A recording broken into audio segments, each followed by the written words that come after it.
evening and welcome to the Thai PBS World. Right now, the 35th ASEAN Summit is now on in Bangkok, while Thailand is the chair of ASEAN this year.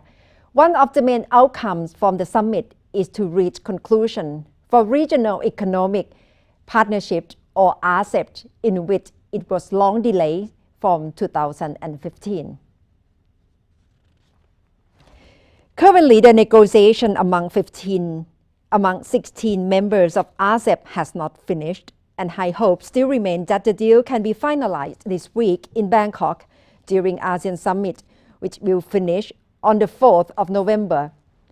Over the past few years, RCEP has been much talked about as new spotlight on world trade, especially after the US President Donald Trump withdrew from Trans-Pacific Partnership or TPP. RCEP comprises 10 ASEAN countries and 6 free trade agreement partners: Japan, China, India, South Korea, Australia, and New Zealand. The size of RCEP is big. If reaching breakthrough, it will become the world's largest economic bloc, covering 3.6 billion world population and 1/3 of the world GDP. Recently, in a seminar in Bangkok organized by Economic Research Institute for ASEAN or Area, the ASEAN Secretary General Lim Chok Hoi emphasized the significance of RCEP and how it is in progress. The significant immediate priority of this year is the conclusion of the Regional Economic Comprehensive Partnerships. 7 years into its launch, the RCEP negotiation has entered into the final leg. Significant progress has been made at the last round in Da Nang, and I'm confident that with the commitment of 16 RCEP participating countries, conclusion is in sight. As a conclusion draw nearer, the outstanding issue would take the members out of their comfort zone, but are not insurmountable. It's worth remembering that RCEP involves some of the world's largest economies, some with no FTA relation, so it is not an easy negotiation. Once concluded, the RCEP will represent the largest free trade area in the world and brings about immense potential for business, including MSME, investors, smallholders, and our workers. At times growing of uncertainty, ASEAN is also determined to take a central role in bringing different regions together, transforming rivalry into cooperation.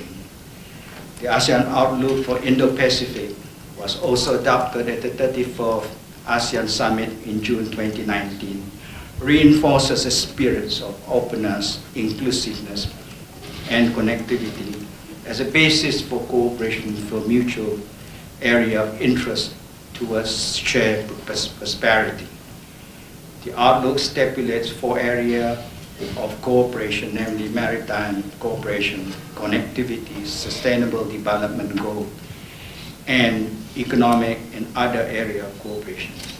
ASEAN stands ready to work with partners to identify concrete initiatives in this area of mutually beneficial cooperation. The president of AREA, Professor Hidetoshi Nishimura, has asserted that RCEP is important for ASEAN centrality, which thus means significant for the global economy.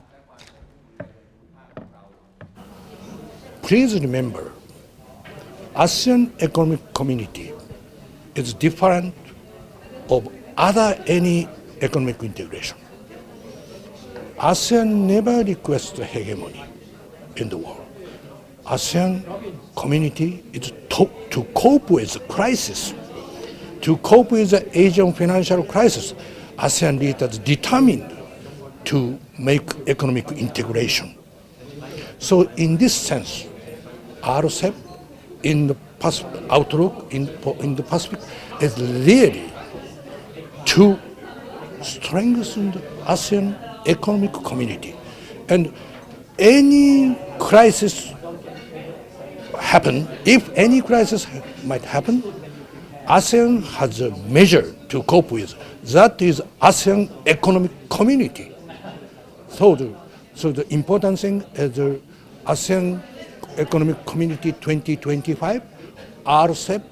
RCEP might be a kind of the de facto common tariff for the ASEAN Economic Community. Nearly half of the human being uses RCEP tariff if it's completed. That is remarkably important compatible contribution for the multilateral trade system. ASEAN is a core. All superpowers can say anything, but they respect ASEAN, even fight. So that is a kind of the core of peace is ASEAN.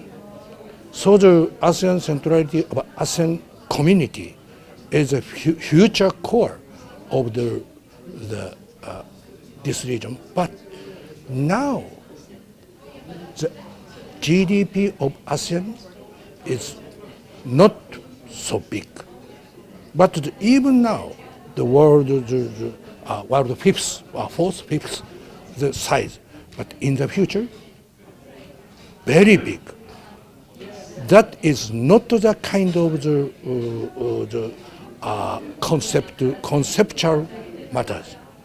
In the future, ASEAN, the size of economic power is reality.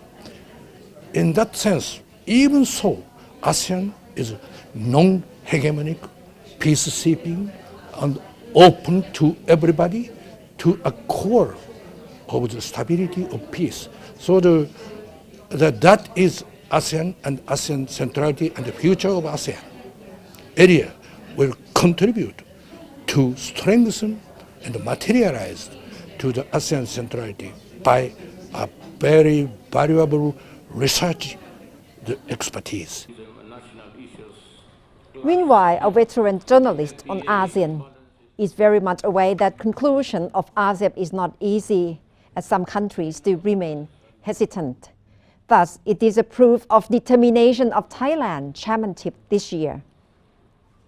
RCEP is the ASEAN-led free trade agreement, because it's a combination of various free trade agreement that ASEAN have. So I think now the discussions has come to almost an end.